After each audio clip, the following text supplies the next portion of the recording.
you think that if China lands on the moon, Americans will care? But when I turned 18, I joined the US Air Force as an enlisted airman. I was an enlisted airman for 12 years. I went to school at night and on the weekends, completed my college education, and that allowed me to apply to become an officer in the Air Force. And the Air Force made me a space acquisition or space procurement officer. So I did project management related to space activities. Fortunately, one day somebody from the Air Force Personnel Center called and said, Sergeant Brunswick, the Air Force needs you to be a space acquisition officer. You're not really given an option. You salute smartly and say, yes, sir.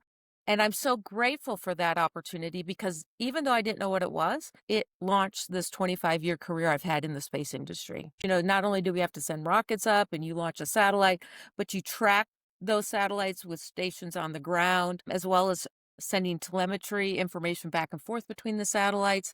So working on all of those, especially the launch ground stations. So, and it turns out my main work, proposal management, is the formal way of asking that question. Hey, can we do this?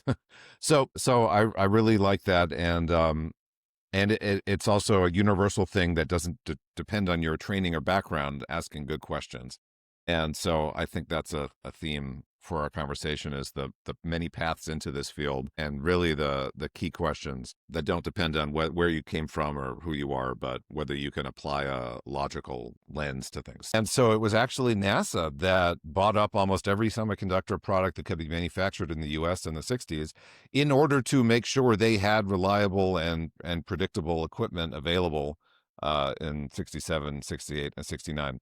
So it feels like I should have more to say about that, but that alone, I think, I'm surprised.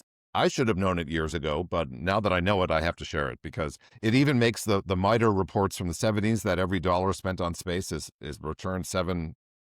Individuals who are listening, there's all kinds of healthcare applications like eye surgery, mammogram detection. And the next question is, well, how? And that's how I came up with leadership, awareness, access, and action, and how you can come in not only to the space Mhm. industry, because this process can work for whatever you're trying to do. And until next time, I look forward to seeing you around the galaxy.